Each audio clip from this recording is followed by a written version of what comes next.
Warahmatullahi wabarakatuh. Perkenalkan, nama saya Firial Zahra dari kelas L5 Indralaya dengan NIM 0701112824295157. Di sini saya akan menjelaskan mengenai hukum dagang. Sebelum lebih lanjut mengenai hukum dagang, di sini saya akan menjelaskan terlebih dahulu pengertian dari hukum dagang itu sendiri. Hukum dagang adalah bagian dari hukum perdata yang mengatur hubungan hukum antara para pelaku usaha atau pedagang dalam kegiatan perdagangan, baik mengenai perjanjian, perikatan, maupun perbuatan. Hukum lainnya yang berkaitan dengan aktivitas bisnis. Secara umum, hukum dagang mengatur hak dan kewajiban para pihak dalam kegiatan perdagangan, seperti jual beli, perjanjian usaha, perusahaan, surat berharga, asuransi, perbankan, dan kepilitan.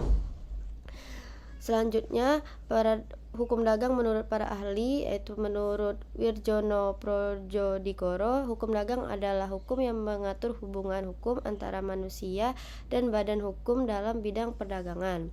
Sedangkan menurut Munir Fuadi, hukum dagang adalah aturan hukum yang mengatur persoalan dagang atau persoalan yang timbul dalam dunia bisnis. Sejarah hukum dagang yang bersumber dari Code de Commerce dari Prancis dengan diadopsi Belanda menjadi Wetboek van Koophandel, diterapkan di Indonesia melalui asas Concordantie atau asas penerapan hukum Belanda di Hindia Belanda dan mulai berlaku sejak 1 Mei 1848. Setelah Indonesia merdeka, KUHD tetap berlaku hingga sekarang, meski ada beberapa perubahan dan penyesuaian melalui undang-undang baru. Ruang lingkup hukum dagang meliputi ada 10. Yang pertama ada perusahaan dan badan usaha, kedua ada perjanjian dalam kegiatan usaha, yang ketiga ada surat berharga berupa ada cek, wesel, giro, dan lain-lain, yang keempat ada kepilitan dan penundaan pembayaran, kelima ada asuransi, ada perbankan, pasar modal, jual beli dan distribusi barang, perlindungan konsumen, serta yang terakhir ada hak kekayaan intelektual dalam bisnis. Asas-asas hukum dagang, yang pertama ada satu asas kebebasan berkontrak, yaitu setiap orang atau pelaku usaha bebas membuat perjanjian atau kontrak sesuai dengan keinginan masing-masing selama tidak melanggar hukum, ketertiban umum, dan kesusilaan. Yang kedua ada asas itikat baik. Dalam melakukan perjanjian atau hubungan dagang, para pihak harus bersikap jujur, terbuka, dan tidak merugikan pihak lain. Contohnya tidak menyembunyikan cacat produk saat bertransaksi. Yang ketiga ada asas kepercayaan. Dalam dunia perdagangan, kepercayaan menjadi modal utama. Tanpa adanya kepercayaan, transaksi bisnis tidak akan berjalan dengan baik. Yang keempat ada asas tanggung jawab. Setiap pelaku usaha harus bertanggung jawab atas perbuatan dan kewajibannya dalam kegiatan perdagangan.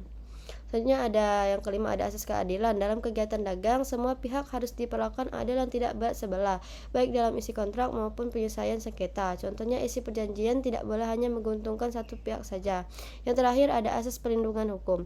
Semua pihak dalam perdagangan harus mendapatkan perlindungan hukum yang adil, termasuk pelaku usaha dan konsumen. Contohnya perlindungan bagi konsumen dari barang palsu atau penipuan.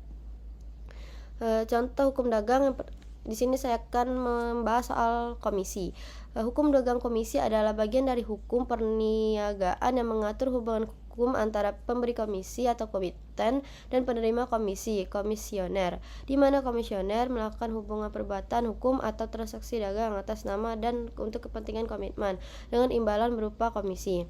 Unsur-unsur perjanjian komisi adanya dua pihak atau komiten dan komisioner. Yang kedua ada perintah atau kuasa dari komiten pada komisioner. Yang ketiga ada komisioner bertindak atas nama dan untuk kepentingan komiten. Yang keempat adanya imbalan berupa komisi, dan terakhir ada objek perjanjian adalah perbuatan dagang. Contoh praktik dari perjanjian komisi, yang pertama ada agen penjualan properti, yang kedua perantara jual beli barang impor, yang ketiga ada broker saham atau forex, yang keempat ada agen ekspor dan impor, serta makelar kendaraan. Sanksi jika salah satu pihak ingkar janji, maka berlaku ketentuan hukum perjanjian dalam KUH Perdata, misalnya pembatalan perjanjian, ganti rugi, denda, pemutusan hubungan, dan kerjasama. Sekian dari saya, terima kasih.